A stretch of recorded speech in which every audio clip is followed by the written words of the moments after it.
Hi everyone, thank you all for coming out here tonight. My name is Jenny and I'm working the events team today. Before we get started, I wanted to point out some logistics for how tonight's going to go. First off, we ask you to keep your mask on at all times while at this event. We'll also be doing an audience hand-raised Q&A toward the end of the event, so start thinking of questions to ask now and raise your hand when the time comes.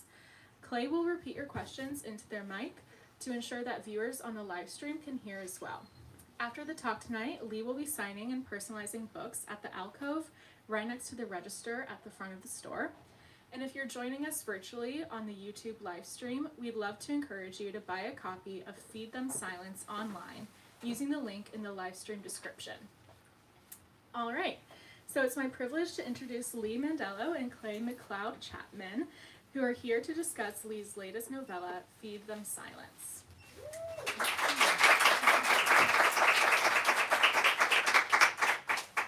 Feed Them Silence is a near-future novella in which Dr. Sean Kell-Ludden links her mind with the wolves, a now near-extinct species. Sean is motivated both by her scientific curiosity and her desire to experience the intimacy and freedom of wolfishness. Her research also has a terrible cost, fraying the already fragile relationship with her wife and endangering her mind and body. In a starred review, Publishers Weekly describes Feed Them Silence as a, quote, powerful message about environmentalism and the limits of technology that doubles as a page-turning story about a collapsing marriage. Urgent, intimate, immediate, and sure to wow. Lee Mandelo is a writer, critic, and occasional editor whose fields of interest include speculative and queer fiction. Their debut novel, Summer Suns, was published in 2021. He's been nominated for various awards, including the Nebula, Lambda, and Hugo, and their work can be found in magazines such as Tor.com, Uncanny Magazine, Clark's World, Nightmare, and more. They currently live in Louisville, Kentucky. And as I mentioned a moment ago, Clay McLeod Chapman is here to discuss Feed Them Silence with Lee. Clay is the author of several books, including Ghost Eaters and Whisper Down the Lane. His upcoming novel, What Kind of Mother, publishes later this year in September. Other projects include Quiet Part Loud, a podcast produced by Jordan Peele and Monkey Paw Productions. So without further delay, everyone please give a warm welcome to Lee and Clay.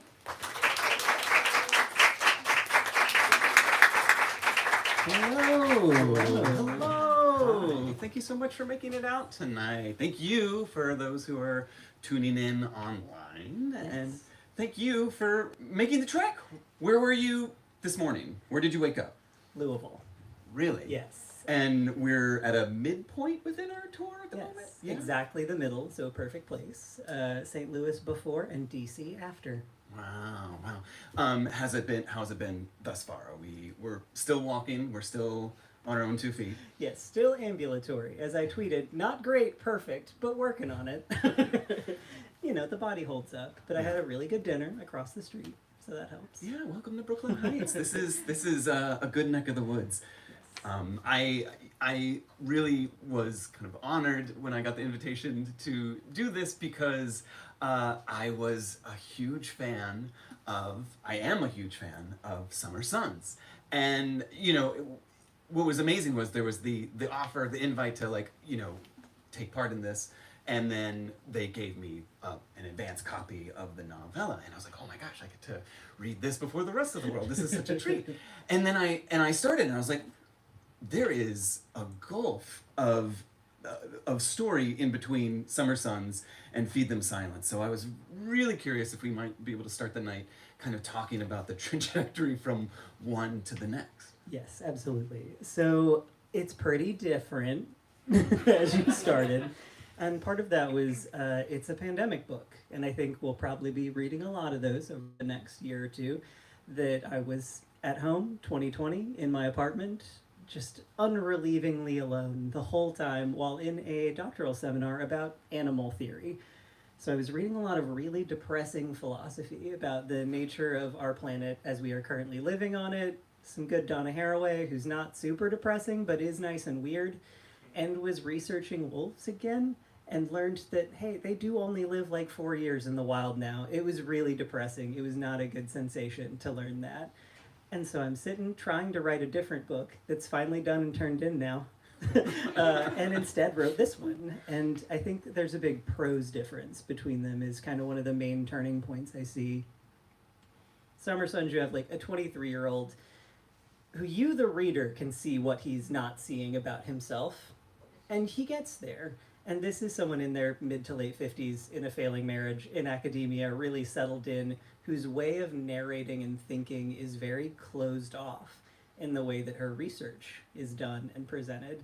Like, I had a really fun time changing between her narration of Your Wolf's Mind spot, her journals about it, and then what she actually turns into the venture capital prose are all very different tonally. And that was kind of the prose game I think I was playing differently. You mentioned the seminar, and I read an essay where you kind of speak specifically about it, and that idea that what lockdown kind of started at the tail end of.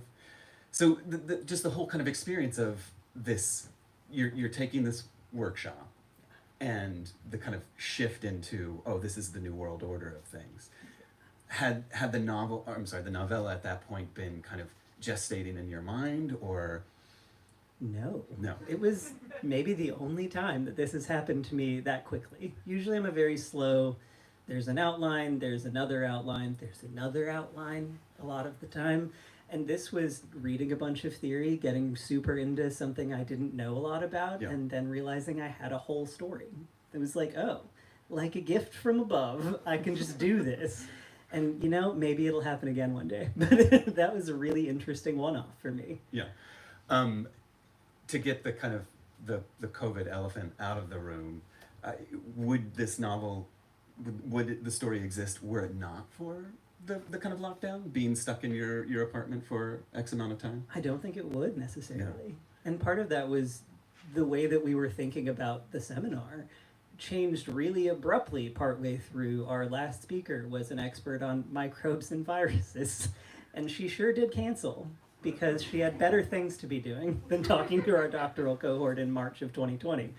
But I think the way we then shifted the course was really to go from looking at multi-species ethnography and how we could do better about not treating animals like objects. Maybe we're human and non-human animals altogether, and then shifted into looking at the politics of like ecology and life and death in a particular way for our last couple of months. And that was what made the book happen. Yeah, yeah. There's this amazing quote, both in the book and something that you kind of speak about reading werewolf books in the 90s.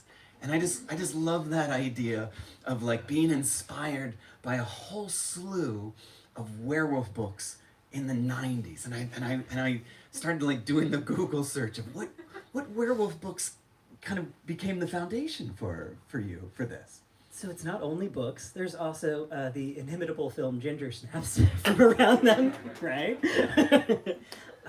There's a very formative, for a lot of people I've polled in my like roughly early to mid 30s age range, who read that one Goosebumps werewolf book that was deeply homoerotic at like age 8 and didn't know what was up with that when they read it. But now can go back and it's Werewolf of Fever Swamp. I have a friend who has a tattoo from it now. And there was just a lot going on there. And then you keep going to other like 90s queer horror particularly, which makes sense in hindsight as a scholar now. I'm like, yes, that is why that was very popular at the time. Yeah. But I also think not knowing when I was younger and being like, I want to read gay books, where are they?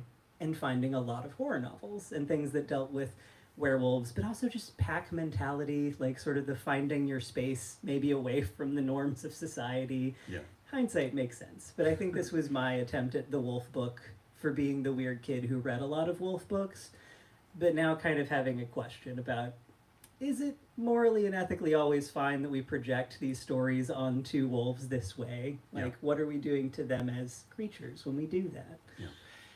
I mean, I feel as if what I love about the book is the kind of tapestry.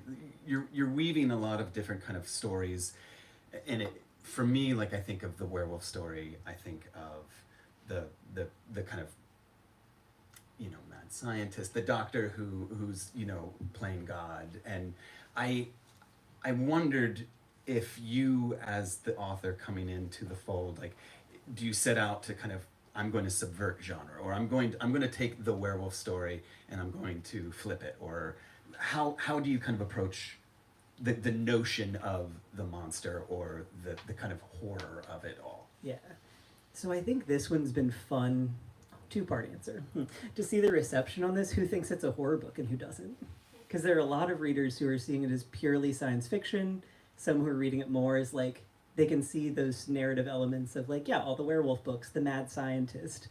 And it's been really fun to see the middle ground between those two, because I was kind of playing with the mad scientist trope more, but also I'm an academic and I just see people who behave like that on a daily basis. It's like not fake, it's a real thing, and that's unfortunate.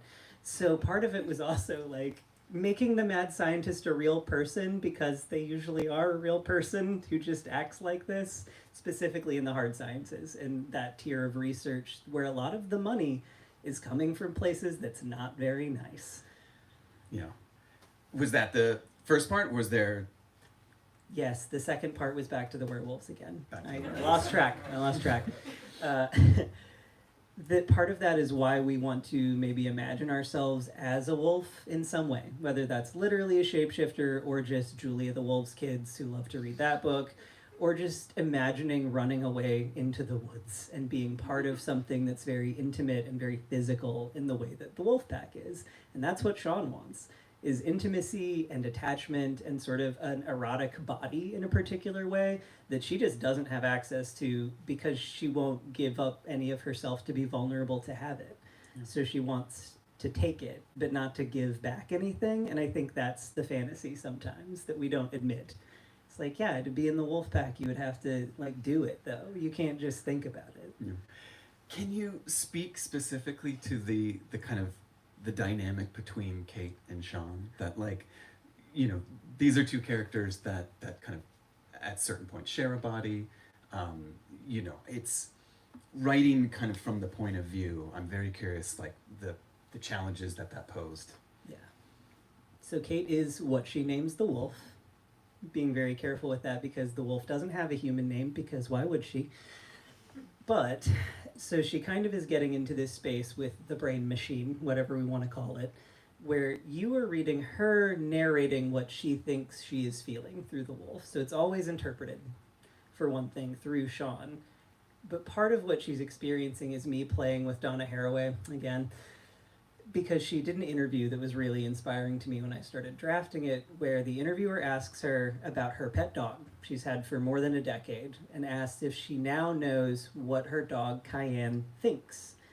And she has a real problem with this question, but is very nice about the problem she has with the question, which she's like, that's a violent fantasy, is one of her answers. That to presume that you can know the inside of any other creature's mind, a person, a dog, a cat, you can't. And the idea that you should be able to have that unfettered access in and of itself is a form of ownership that you should not be allowed to have. And it makes you irresponsible in your relationships. She like goes really hard on the end of the question, and I liked that. There's like a lust for oneness, Yeah. right? Like, Yeah. well, like that idea of wanting to bridge some gap and to become something that you're not, that you don't have, that your identity kind of like, this is the line, and like, but yearning to kind of cross over into that breach. Yeah. She wants intimacy, and that's part of the failing marriage, is that to get intimacy you have to give it. And part of what she's enjoying with the wolf is that she doesn't have to. Like, it's purely unidirectional. And there is a point at which she starts to kind of believe that despite knowing better, despite knowing that's not how this science works, that maybe the wolf will recognize her too. And it doesn't happen that way, because that is just a fantasy. You didn't actually do any of the work. And she doesn't do any work in her marriage either. But, and no spoilers, I swear. Yeah. But like, you willfully deny the reader. You denied me that notion of like there's just that moment where it's like, this is the heart to heart. This is the connection. I'm going to look in your eyes, and there's going to be a soul connection here. We're going to make it. We're going to make it. And I don't think I've been so, that was such a, like, it's heartbreaking, because it's making me as the reader kind of like confront, like, why why do I need that? Like, why is that the goal of, you know, of either the book or my kind of agenda coming into the book? Yeah. It's the wish fulfillment, It right? is. Yeah. Yeah, and that you will be harmed in some way, or at least changed, if it's a both directional thing. And Sean doesn't want to be changed. And I think that that's one of the joys, but also sometimes ethical quandaries of living your whole life through books, as many of us do, instead of with other people, that I like totally don't have an answer for.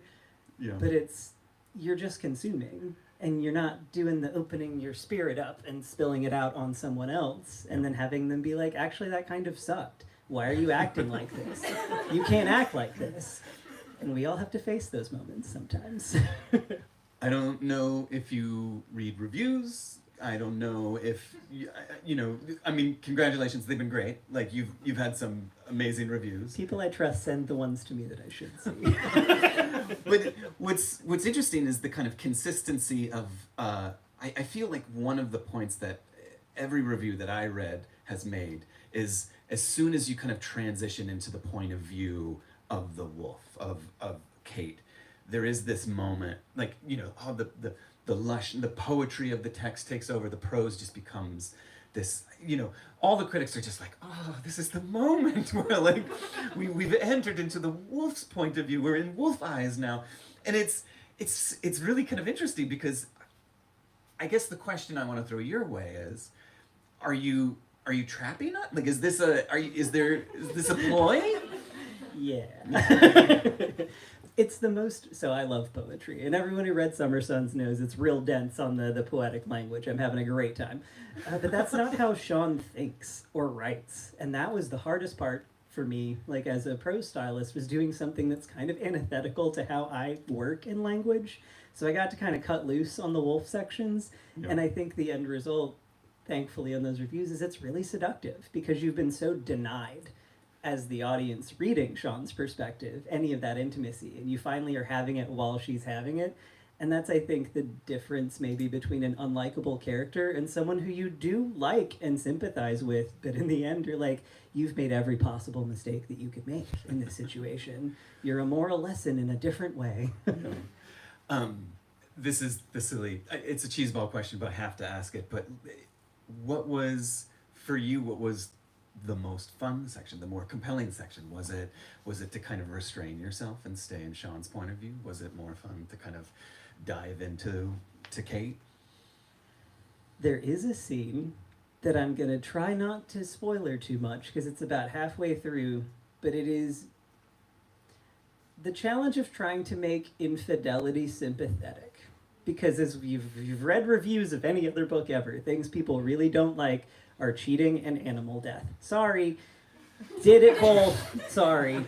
But trying to make that something that seems just eminently reasonable and sympathetic and also sad at the same time, you're playing with a lot of emotions there, and I rewrote that quite a few times. Wow. I had fun with that. Yeah, I hope it's just as upsetting as I intended it to be. You know, I'll cop to coming more from the kind of horror perspective, but it is interesting to kind of think of, like, which side of the fence do you fall on? Are you more of the sci-fi? Are you more of the horror?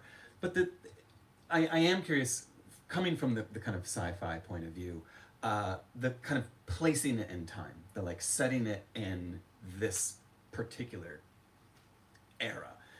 What were the choices kind of made in terms of like where you rooted it? Couldn't go too far ahead, because then it might be even worse. And again, I think the original draft was even a little darker. I can speak to that in the back. But what I wanted to end up doing was something a bit more, we're not to the point of no return.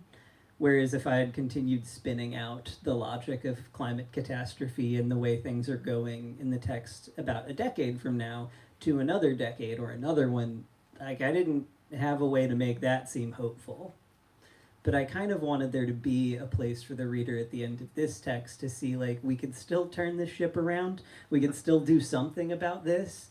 And I think that's one of the things I like about science fiction, the kinds of it that I enjoy, like a Joanna Russ, an Octavia Butler. You might feel pretty bad when you're done with the book, but it usually also carries some idea about what we could do differently in the now within it, almost philosophically. And I kind of wanted to do that, so I couldn't go too far. I had to stay close enough that it could be that commentary. I feel like the kind of immediate question that sci-fi always brings out in me is that idea of like, how close are we to the technology that you've created in this book? And I wondered, like, is this based on any research that you did? Like, is this something that like I could hop down to the local Target and buy my wolf neuralizer? Or like, how far are we from that being something that is either real or does it already exist? I think pretty far. So here's where I'm going to admit, a friend's roommate is in neuroscience, and I asked like 3 questions, took those, and then was like, now don't read the book if you want it to make sense. That's the most made up part of it. Like, the science kind of ends up being all my soft science philosophy stuff that I'm squishing in there. The machine is a convenience in a lot of ways, but I did ask those 3 questions about, like, would this instantly kill you? And interestingly, they were like, no, we probably could do that eventually if we wanted to. We haven't, probably for the best. But I mean, you spoke, very kind of specifically of the kind of the research that went into it, and that, I mean, the book is 100 pages, just over 100 pages, but the thoughts behind it, like, it's packed with ideas, and I feel as if, I'm almost curious, like, is there kind of an annotated version where we'll be able to say, well, this is where these ideas kind of came from, or the concept of this I found in this, and I just want to know what research went in. Yeah. So that was the companion essay that just came out at Tor.com that I did about a bunch of the theory that went into the book, because ideally when I wrote it, I was thinking of them like Easter eggs almost. It's like, if you know, you're going to have fun going through it, but I also wanted it to be readable to like a human being who didn't sell themselves to a PhD program how I have, and just isn't in the field, because it's more interesting if it works for both. But then I did kind of want to tell everyone what all the stuff that I read was. So the companion essay kind of gets into some of the, I think I mentioned the multi-species ethnography stuff, some of the feminist philosophy of science stuff. Christine Moran was another person who really contributed. The name of the book is something to the effect of Ecology Without Culture. It's Aesthetics for a Toxic World is the subheading. The subheading sticks with me more. And she starts off talking about Ursula Guin in the book, and how like she's doing all of this research on both Western and also Japanese novels about pollution and climate catastrophe, to ultimately argue that we are no longer nations when it comes to radiation and poisoning, because we all share the same water and the same air and the same consequences with each other. So in a way, there are no boundaries, and there aren't in your body either, because we're all very permeable to toxins and these things. And that really got me in the soft spots. I was pretty upset after reading that book. But then she comes around the end to the Le Guin again, back to her science fiction. It's like, her novels are about making bonds between us that can maybe fix some of those things. And that was my, the turn for me as well. And the research was, okay, so it's this bad. What does it mean to make bonds together in a philosophical and a very literal way? And how do we fail at it? So maybe we could do better. Yeah. I do feel like the sci-fi of it all kind of gives me more hope than the horror of it all. Yeah. Like, I feel like you've opened up the kind of possibility of change, and I think Sean changes. There's motion. I don't know if we've achieved a full change. There's motion. There's someone's pointing. Like, that's the direction you want to go in, and whether she does or not, well, remains to be seen. But it's there. Yeah. I think the door is open, and I think, or at least we know where the door is, and that's a start. That's hope. I'll take a little positivity. It's funny because I'm a big Altered States fan. Have you read Patty Chayefsky's? I mean, it's long time ago. Yeah, it's, I feel as if there's, when we're talking specifically about the mad scientist, like the kind of we have the vision, we have the hubris, we have the means, the technology. We just don't have. We're going to kind of cross those boundaries, and I'm curious now that the book is out there, you're engaging with readers. you know, in terms of that kind of response that you're getting, like what is the at this point the kind of not feedback, but what is the conversation that's happening around the book? Like, is it optimistic? Is it distancing? Like, where do people go? I think most people are kind of picking up at the end that Sean is, I'm trying not to spoil anything, not doing a great job in a lot of ways, but there are other characters in the constellation around her who are offering very different examples and pathways. Her wife, for example, has several very cogent arguments throughout the book for why this shouldn't be happening that don't get listened to.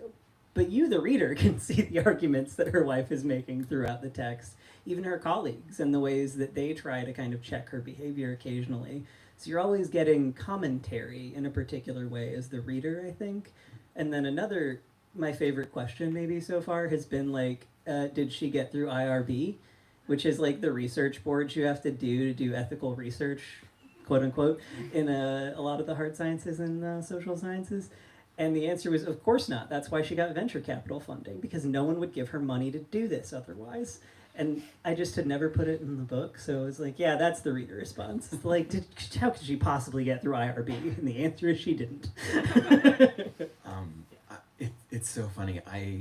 When I read it, I was like, oh, this is just a metaphor for the artist's lifestyle. Like, what is it like to live and be in a relationship with a writer or a musician or a painter? Like, you know, so for me, like my Frankenstein was more the like, oh God, is this what I'm like to my significant other? Like, am I this, you know, do I do this? So, you know, you put this book out there and, you know, people respond to it the way that they speak to you about it, right? So. Yeah, I mean, totally, you can do that. I think you can't write a protagonist ever without seeing some part of yourself in them or being critiqued, and I think Sean is like the worst impulses of an academic or an artistic personality. You're like, I am the only person who exists in the world. Everyone else is an object in that space. Yeah. Not great. This is my last question, and then I'm going to turn it over. But I have to ask. Through it all, you've warned us. You've told us, like, no. This is probably not a great idea. But like, still, like, do you ever want to wolf out? Like, do you ever want to, do you ever have the desire to kind of connect? I mean, yeah. I think that's the most sympathetic part, I hope, of the book is like, you can see every decision that made this happen. And like what it gives her also, because it's a very real feeling that she's getting to have, and that I think particularly makes sense early few months of COVID isolation, etc. Like relatively freshly single at the time from a desperately failed relationship, that like, yeah, I was working through some stuff in that, and I think we all yearn for that intimacy at some point or another that's uncomplicated, that doesn't hurt us, that we don't have to give anything into, that we can just have. And I think I wanted to be honest about that feeling a little bit. Like, yeah. And I did love all those Wolf books. Like, I would totally love to know for like just a little bit, what it's like. Just a little bit. Just a little bit. Do we have any questions for Lee? Yes. With Summer Sons, and it sounds like with this one, you write genre fiction, but it's kind of hard to peg down what genre you're working in any given book. Like Summer Sons is like a gothic horror, but also a relationship drama, but also like an academic whodunit. Can you talk a little bit about like the sort of troubles and joys of genre hopping within a single work like that? So for the people watching at home, the kind of variations or differences between, you know, writing for Summer Sons and the kind of the gothic horror versus Feed Them Silence and the kind of science fiction of it all. What are the I'm going to paraphrase, forgive me, but what are the differences and the challenges therein of writing for one versus the other? Yeah, and also within the same book, there's a bit of genre hopping happening. Yes, and within the same books, like what is it like to hop genres? Yeah, so I think that is a natural outgrowth of being someone who likes arts in just about every field there is and kind of is genre agnostic. Like, they're all just toolboxes in a sense. So I think it's something I do on purpose. Like, it is not purely accidental, but also some of it is just the nature of being someone who's like, well, while I'm working on this, I'm going to go engage in some visual art and some film media, and I like to read a lot of poetry and literary fiction. I just am going to read every genre more or less, and then be like, well, that's the really cool thing they're doing over here. Why aren't we doing that? Like, I can do something with that in this context. And I love genre fiction. Like, I grew up with it. It was the space of all the gay books that I had as a kid. Like, I'm not going to leave that behind.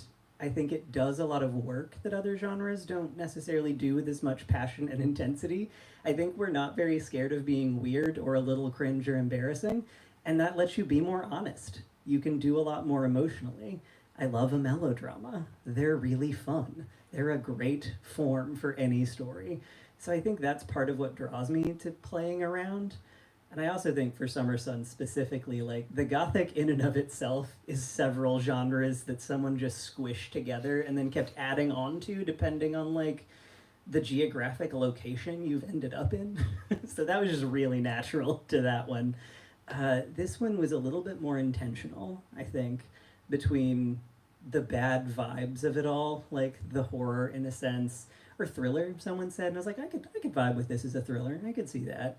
And just the really traditional science fiction, like Joanna Russ style. And I think it's been really fun to try to do that, and I will continue trying to do that. Steal all the fun parts. And with gothic horror, there's a you can run, you can just write, and it's just like 400 pages later you're. But with Feed Them Silence, it is sharp, it is succinct. It's really interesting to kind of see the variations therein. Yeah, that was hard. It turns out I like to write at length more than I do short. So staying like tightly within the boundaries was a challenge. Is there a director's cut? Like, is there a unedited draft that's like twice the length? It was too long the first time. I've also finished another novella that was a little too long the first time recently.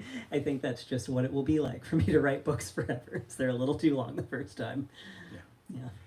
Yeah. Any other questions? Yes.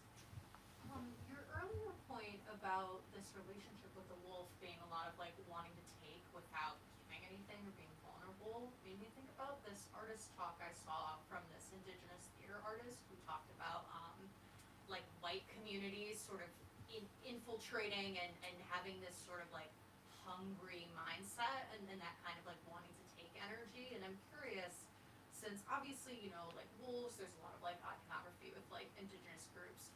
Was there any research into any particular cultures or kind of like thinking about the colonization in general? So thinking about colonization or appropriation, and what research was done in terms of for the book. Yeah. So yes, it's also the same fun, terrible problem I set myself in Summer Sons with a protagonist who truly could not give less of a shit about that versus me who does. And to try to do it in the text in such a way that the audience kind of knows that this person is being a piece of shit. Sean is white. That is important to why she behaves the way that she behaves throughout the text. And I think that there are a couple of points at which the narrative, particularly through Rhea, her wife's commentary, is trying to get at, like, well, why do you want to do wolves? Why do you personally feel so attached to the idea of wolves? And it is a moment early on where she makes just like kind of a flat out racist comment to her own wife in response to that.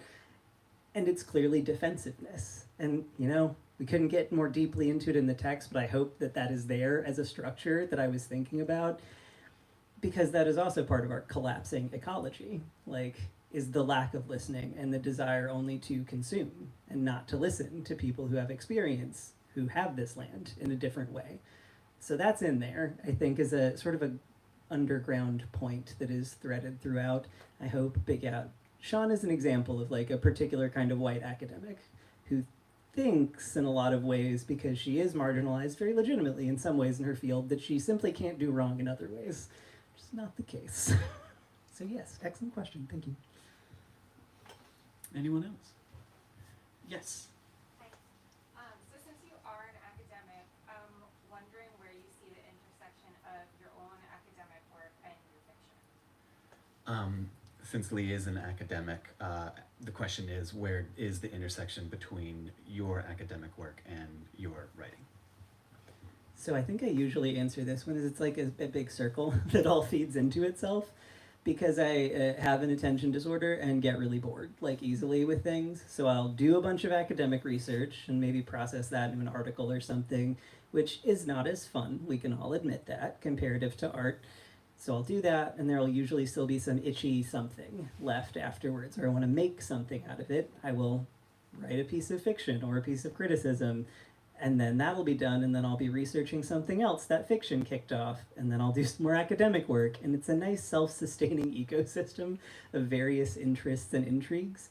I think the downside of that is sometimes trying to write readable books for people who aren't in academia. When I like really want to get into why I'm mad about something specifically, like I got to give enough context. I can't just be like, this makes me furious, without explaining why it makes me furious and where that is in the world outside of the very like niche space that I'm occupying in my rage in that moment. So particularly for Feed Them Silence is what I'm thinking in that. It's like, yeah, a lot of this stuff is just not on people's radar as a thing to be mad about, like venture capital funding in the sciences.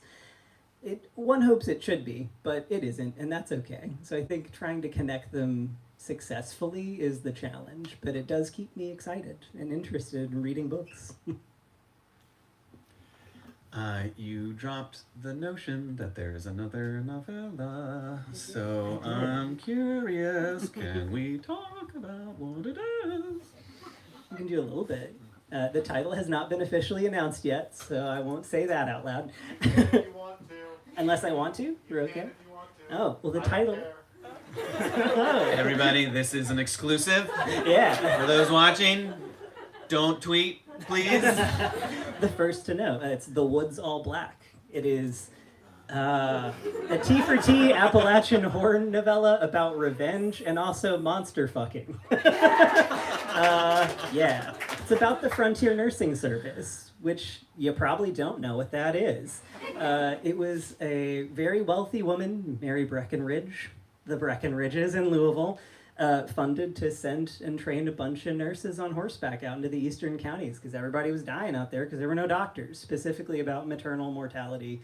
She was a eugenicist because it was 1929, but also it was a very interesting time in terms of shifts in feminist practice and queer life and all of these things. So sort of what happens when you get a nurse who was in World War I and has a very particular idea of himself as an invert meets like a just country boy who knows he's a boy and has no language and labels for that and does not give a shit to either, and like how they figure that out together. And there's also a lot of revenge on the church. That's and monster fucking. Yeah. I had fun. So it's turned in, first draft. The edits are done. The edits are done. were turned in before I went on tour. So do we know when? When's the release? Next March, I think. Next March. Yeah. March 2024. Either 12 or 13 months from now. Yeah. Okay. So same time, same place. We'll see you. We'll see you here. That's amazing. That's oh Yeah, wow, we're an so exclusive. special. We're gonna end on a high note. I feel like there's no topping that. So I want to say thank you, Lee. This Thank is you. amazing. Thank you. Books are magic. Lee will be signing copies of both Summer Suns and Feed Them Silence. So please, please, please, if you don't have a copy, get one. Get one for your friends, your family. Thank you very much for coming out, and thank you for tuning in. Thank you.